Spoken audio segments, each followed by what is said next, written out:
I'm not impressed with any of you. This is a bloody shambles. You didn't follow the menu. I've got two teams here. They're both rubbish. You're fired. You're fired. You're fired.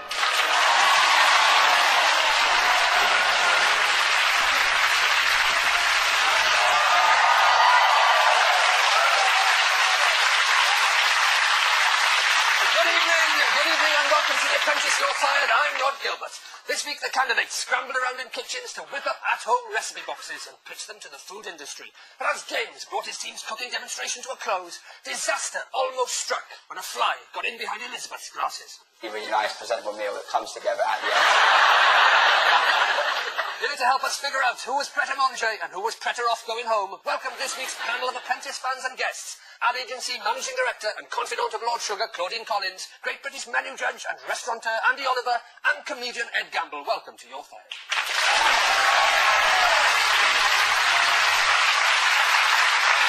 How do you think it went this week, Claudine? I loved the James and Elizabeth show, or rather the Elizabeth show. I wanted to cry at the Jade and Joanna show. But actually, I thought the graphene had it up until the point of the pitch. Andy? It was like they'd never seen food before, which was extraordinary to see. It was like, is that what food's meant to look like? So fascinating and alarming. Ed? I really enjoyed this week's episode, but unfortunately I can't stick around long because Donald Trump's called me over. Guys, you see? Sorry, in the hands of a comedian, it gets a laugh. We'll be discussing this week's cooking task in more detail when we meet tonight's unlucky candidate. But first, in Apprentice News tonight, Michaela wonders what Claude's bathroom looks like. It could just be shocking. James rewrites the lyrics to 12 Days of Christmas. 2 salmon fillets. Partridge in a pear tree, I know. Karen pitches her idea for a new beauty trend. Toe curling. Joanna puts everyone's mind at rest as to how they soak the rice. This first dish that we've got doesn't necessarily have pea in it. The girls are easily amused by some seatbelts. Look. That's tonight's Apprentice News. So, after dressing up as cracked pepper, cracking eggs and cracking some cracking one-liners, Lord Sugar decided the cracks were appearing in Bushra's performance. Bushra, I don't think you've done much in this last 9 weeks, and it is, with regret, that you are fired. Thank you, Lord Sugar, for this opportunity.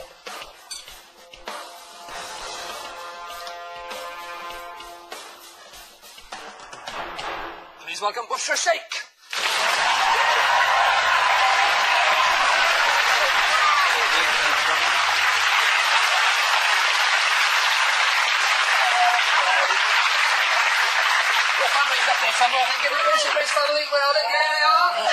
I expect to see greens from you later in the show. Bushra. Hello. Hello. Hi. Frazzled? Fricasseed? I'm Boiled? gutted. I'm so gutted. Are you? Yeah. Should have been. Bit more. Did you think you fought hard enough in the boardroom? Do you know what I did? I thought that I'd given it enough. I'd said enough. I think Elizabeth had done enough to have gone.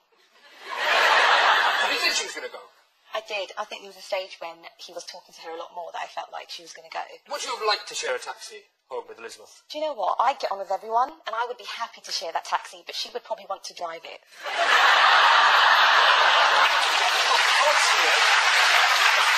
Shall I drive, driver? Shall I? Shall I drive, driver? Shall I just drive, driver? Claudine, you know Lord Sugar. Yeah. Why do you think Bushra went this week? I think I'm also gutted, Bushra. I have to say that I kind of picked you from the beginning as a strong woman. I could see you going far in the process, and you have gone far. But I don't know whether as time went on, you got a bit worn down by the process, because I saw less and less of you rather than more and more leadership qualities of you.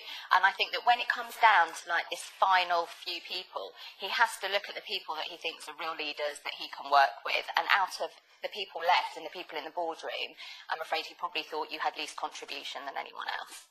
You know what, thank you, Claudine. That actually means a lot, because I think towards the end maybe I was a little bit drained by particular characters, and that sort of showed itself on the time. You can just say Elizabeth. Andy, do you think the other two just fought harder? Do you see that as well, that Bushra was perhaps slipping back a bit? They obviously all really fought for survival at this point. I'm sorry that you went, because I thought you were great, actually. I thought you were really methodical, and you were really careful about you had really good attention to detail, and I think that's important, no? Well, you can't make an omelette without breaking a few eggs, and if Team Graphene had anything to go by, you can't make a salmon risotto and talk at the same time. Let's see where it all went wrong. Well, Bushra, in my opinion, she has been standing back. I don't think there's any point that I can say that she's made a significant contribution. What I thought might be quite interesting is to do like footprints to represent the travel. I just think something about that to me says dog food. I do feel that I could probably do the job just with Pete, the designer. That picture isn't completely gourmet, I'm going to be honest. What would you have done with it? Bushra just says stuff for the sake of saying something. Just so she can sit on the fence with everything. Oh, I said that. You put on this pantomime with these lead balloon jokes. We would have loved to have had Captain Gourmet himself here today, but unfortunately, Donald Trump called him over. This was not professional. Forget all the jokes. I'm so sorry. I'm so sorry, but you know what? Not to me, to the audience. Do you know what? It was a little bit funny. It wasn't that bad. I don't understand it. I don't understand it. What did it mean? Let me just try and redeem myself a bit here. Look, the name itself was pretty bad, so the fact that you were going to call it Gourmet Crusaders had me a bit worried. So I thought, you know what, let's bring Donald Trump in, because he's, everyone talks about him, and the majority of people don't like him. So what I tried to do was, have a bit of banter in the pitch and just say, well, actually, Gourmet Crusaders is there to kind of cook. You can make a nice meal when you're actually not going to have a crusader, which is what he really wants to kind of do his thing with. Right in rude. That hasn't helped at all. I'll give you that one. I'll give you that one. Where did Captain Gourmet come from? He'd not been mentioned for the whole of the task, and then suddenly Captain Gourmet popped. Is he like Captain Birdseye's snooty cousin? Sort of go out of your comfort zone sometimes. Try something different, and try. It just didn't pay off that well. But you were already dressed as a pepper pot. You didn't need to... How far outside of your comfort zone do you need to go? Oh, sorry. Oh, my goodness. Was that the main reason they lost the task, the pitch, do you think, Claudine? 100% it was down to the pitch. I mean, the pitch was so awful. When you go in, we pitch for business all the time. You have to be likeable as well. People have to connect with you. And it just was so bad. You were never going to win it on a pitch like that. And that's ultimately what they were voting on. Andy, what makes a good pitch? Well, I think authenticity. You have to believe in what you're talking about. The product has to mean something to you. And also, if you're going to be on stage with a whole bunch of people, you've got to feel like a team instead of these sort of little disparate little groups, sort of one person sort of just doing this terrible, terrible communication. It was awful, actually. They tried too hard, because they tried to bit, and they tried to do stuff and throw to each other and over to you. They tried a bit too hard, and they also didn't really believe in anything that they were saying, because actually your food was better than the food from the other team. Way better well, it was before you cooked it at the picture. The first time you cooked it, I thought it was quite tasty. It looks quite good. Team Graphene's pitch may have been a curly-toed culinary clinch fest, but at least Karen liked it. Or did she? That's right.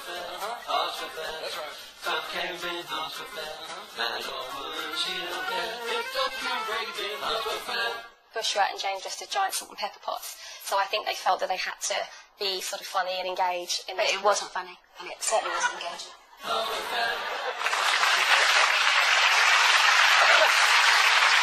Let's move on. Let's talk about the recipe. Sarah was your project manager. She put James and Elizabeth together in the kitchen. Would you have made that decision? No, I think what I would have done is probably split them up. But in fairness, actually, I don't think they were that bad. I think James tried to hold his own this time because he learned, I think, from the way she acts. Yeah, he didn't look happy when he was put with. Oh, no, he didn't look happy at all. No, he did not look happy. And the thing is, I do feel for him as well. And I did feel at that point, maybe if he didn't want to do it with her, then he should have said something. Elizabeth certainly looks like she can chop celery. She can, can't she?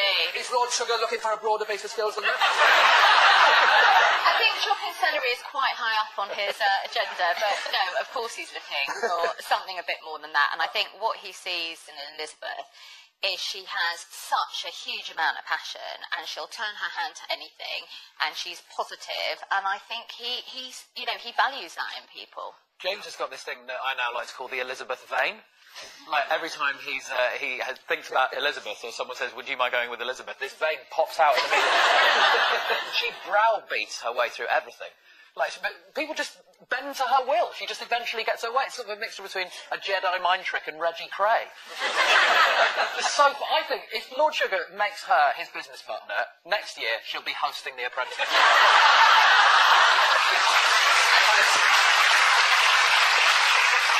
Lord Sugar has called this the Elizabeth Show, and it does seem that when it comes to absolutely everything, Elizabeth does like to have a hand in it, a finger in every pie and every risotto.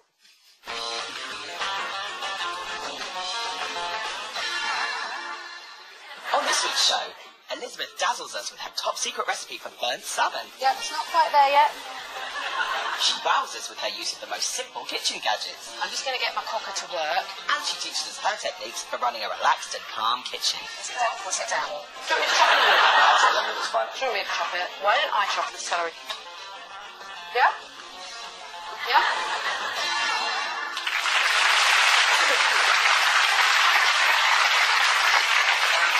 Food boxes are for a certain type of cook, I guess. I mean, mugs was the word Lord Sugar used. I guess it's for people who aren't great. I think it's really, I would say it's for people who want to learn to cook, who want to get better.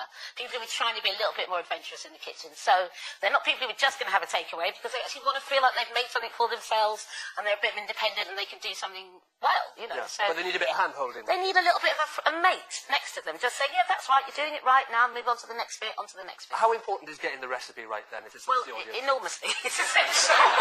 Because if you give them the wrong recipe, they're going to lose their confidence straight away, and they're also not going to buy your brand again, no matter what recipe you put in it. So. Well, they went for a risotto. I mean, I've never made a risotto because it looks like a fast. I mean, I quite like cooking, but is a recipe... I actually thought risotto was quite a good choice, in fact. And when you made it when they made it the first time, it looked quite... It came out okay. It was fairly decent looking, wasn't it? It looked a bit creamy. The fish looked all right on the top. It looked like something that was absolutely presentable. And, well, the good thing about something like risotto is you can use 3 ingredients and make something really delicious and feel like you've really achieved something. So it's a good choice for that kind of audience. Yeah, for sure. In terms of the marketing, the concepts that they came up with, the gourmet, the healthy eating, did either of those feel like they would grab you on a supermarket shelf? Both of those concepts actually have both got legs. I mean, they're both good concepts. How they were translated is a different matter. So, Natro Fuel, I mean, it was a cardboard box. I mean, that's all it was. Exactly. I mean, it looks to me like... You know when you order something dodgy off the internet? I imagine it. Is that what it looks like? I have to say, if I ordered something dodgy off the internet and then opened it up and it was the components for a chicken curry, very disappointed. We can see the other teams here. This is Gourmet Crusaders. There's a lot more going on on the packaging, at least. I'll come on to the name a bit more in a moment, but were you happy with the gourmet sort of idea? Yeah, I think it's a really cool idea, because gourmet you can even make into healthy eating as well if you wanted to as well. And it just encourages people to cook with maybe ingredients they don't use at home or have at home, and they will end up expanding what they eat as well. So I think it's a good... There was some debate about healthy eating and what it meant, Andy, and it means different things to different people. Again, it's like, can a chicken curry be healthy? To me, I would think, yes, of course it can if it doesn't use anything particularly unhealthy in it. But then if you talk of, there's not a vegetable in it. What did you make of the healthy eating? I mean, healthy eating would normally include vegetables. Just as a sort of base, sort of starting point, really. I mean, the best bit was a teaspoon of locket.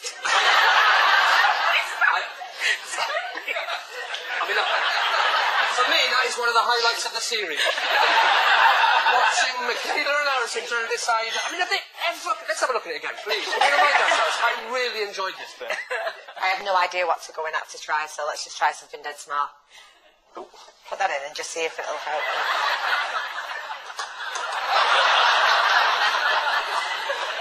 If you've ever cooked a meal in your life, that's madness, isn't it? It's like having fish and chips or something, and thinking, how can we... Let's put one mushy pea on the side. I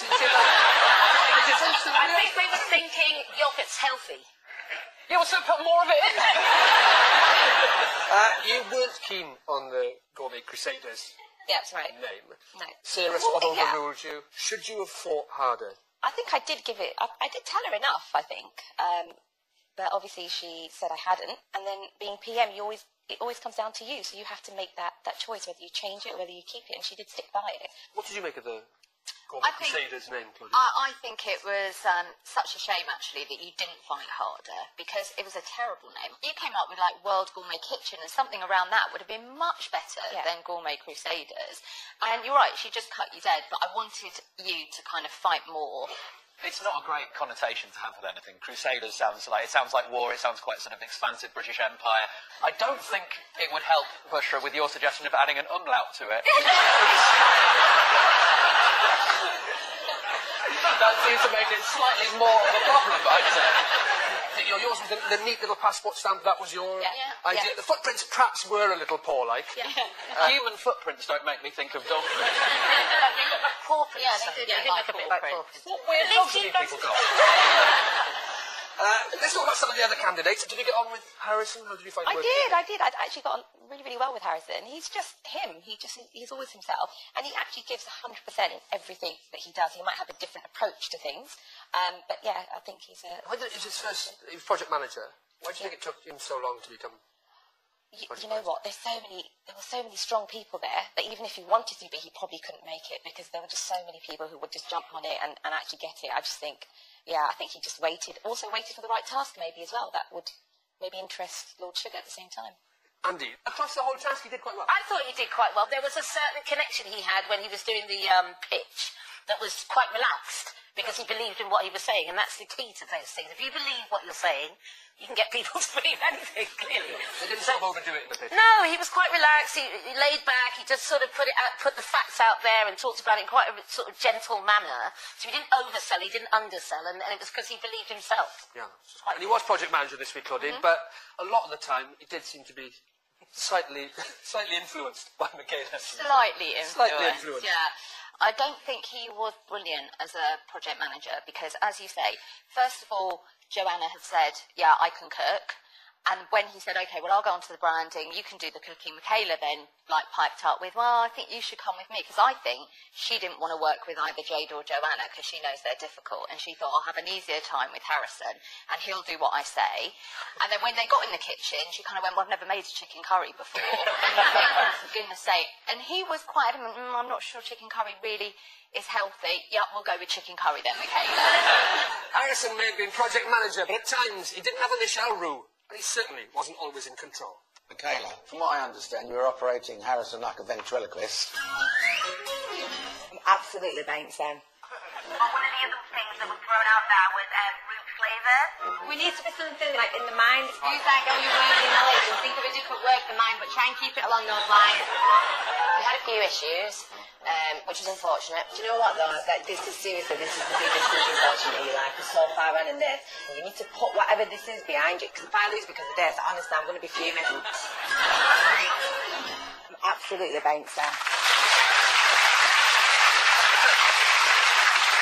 Joanna and Jade working together this week. Are you working together in the leastest possible? It was terrible. A poorly oiled machine. It really was. I mean, they obviously wind each other up anyway. So why you would put them together is beyond me. But I think that Joanna, the problem is Joanna actually has some good ideas. But because she's quite whingy and quite negative, no one really listens to her. They kind of brush her aside. And Jade is so forceful that Joanna just didn't really have a chance. But I would never have put the two of them together. There was a lovely moment where Jade said, no, come on, Joanna, think about it, it's food, it's for the mind, it's food. Food mind! Well, it's certainly better than Joanna's suggestion of root flavours, which sounds like a name for a terrible blues musician. Well, so Andy, you're the food expert. Root flavours, could you see where she was going with that? Well, you know, none of the ideas were good in the beginning, and Jade had said to her, there's no such thing as a bad idea. Say anything. Throw it all out there. We'll bounce it all around. Absolute nonsense. You can say anything. Can I just say, Jade, if you are watching, there are such things as a bad idea. Food mind as well. Joanna seemed bizarrely obsessed with this root flavours idea. You don't think it's a bad idea? I'm just not really sure where it was coming from. It's not that it was a bad idea. I just think it's a starting place. She didn't seem to be able to get anyone to bounce back off it. Do you know what I mean? So she just kept trying to reposition it, and nobody was going for it at all, but she couldn't let it go. Have you ever worked with people you don't get on with, Ed? Not included in this show. I'm self-employed. I'm a stand-up, so it's mainly me getting on my own nerves. I'm actually on a second written warning, and might let myself go next week. It's not a euphemism. Yeah, right, it was. Sarah was project managing Graphene. The team lost, but were you impressed with their individual performance this week? Well, yes and no. So I think that she's very professional, very calm, very considered. She doesn't get involved in arguments. But I was disappointed that she didn't listen to Bushra's point of view. She also, in a very subtle way, did what she wanted to do. Yeah. She reminds me of you, Ed, a lot. Very calm, considered, efficient. You know very well that is not true about me at all. You're lucky I made it here in trousers, quite frankly. No, but she absolutely said that you hadn't come up with the bit on the box, the stab bit on the box, and you clearly did, and I just thought that wasn't very fair. I've just got to add, Sarah and I actually genuinely work really well together, and she's actually a really, really nice girl, and she's very good at what she does, but she's also a tactical game player, and you've come into this process, I guess people do have that up their sleeves, so, and she did. Well, Bushra, unfortunately, yeah, as you know, Lord Sugar won't be investing in you, but he does have this advice for your future. Now, Bushra has a very interesting business. It's a ladies' fashion business. She's very passionate, very intelligent, but in this particular task, Bushra got the pitch all wrong. So my friendly advice to her is try and work on presentation and pitching skills. And if she can add that to the other business skills she has, she'll go quite a long way. You work on the pitching skills? Yeah, of course. You know, I've never ever pitched before. I've been really fortunate to do all of my deals, I'd say, over a coffee. So coming into this process, I've learned so much about pitching, and I will definitely be taking that with me as well. What was your business plan? So I run a sort of Islamic kind of faith-driven brand online, and I wanted to grow it. So it's clothing, fashion, all sorts of things like that. Okay, fabulous. Lord Sugar made his decision. But does our panel think it was the right one? Claudine? I think, honestly, James was quite lucky not to be brought back into the boardroom, but based on the three that were in the boardroom, I think he probably did make the right decision. Andy? No. No, I don't think you made the right decision, because I thought that actually, and this is just based on this week, so I thought you were methodical, I thought you were honest, I thought you were straightforward, and I thought you had a real connection with what you were trying to do. So I think it was wrong. I think it should have been Elizabeth. Ed? Based on this week, no, I don't think you should have been fired. As a whole process, perhaps it might have been your time to go. But I thought he was about to fire Elizabeth, but then decided the quickest way to shut her up was just to send her back to the house. So I think if she keeps talking, she could just win this whole thing. It's time to find out what our audience thinks. If you agreed with Lord Sugar, hold up fired. If you disagree, hold up hired now, please. Oh, that's a tough one. What do you think, Bushra? I think there's more reds there, but is that because I'm wearing red today? It's red. It's red, I'm afraid. Now then, Lord Sugar said that you need to work on your pitching skills. Okay. We have got you something that is going to help you in any pitch you do in the future. You did struggle a little bit with the jokes. Okay. So we've got you, your very own You're Fired stand-up comedy guide, advanced level. We recognise it just does need a little bit of tweaking. Look, this is the kind of thing you can expect inside. What did Lord Sugar say to his authentically cooked pizza? You're fired. That's the kind of great stuff. Honestly, you're going to... Brilliant. What's the difference between Karen Brady and Medusa? One's got an icy stare that'll turn you into stone. The other has hair made out of snakes. Why did Harrison cross the road? Michaela told him to. What do you call a man with a seagull on his head? Whatever Michaela tells you to call it. What do you call a food that's good for the mind? Food mind. That will keep them rolling in the air. Bushra, I hope you enjoyed it. You've been a great sport. Thanks for coming on the show. Let's have a look at your highlights. I am a strong woman. It's our last deal of the day. Bushra always has a common word, and she never seems to adjust by anything. Bushra knows what to say and when to say it. Get out there and let's smash it, and the boys are gonna lose. That's probably just one of the skills. Bushra's really deep. Like, really, really deep. You wear the salt and I'll wear the pepper. Guys, I have to go. Landscape, greenery, water, snowbird. Ladies and gentlemen, Bushra Sheikh.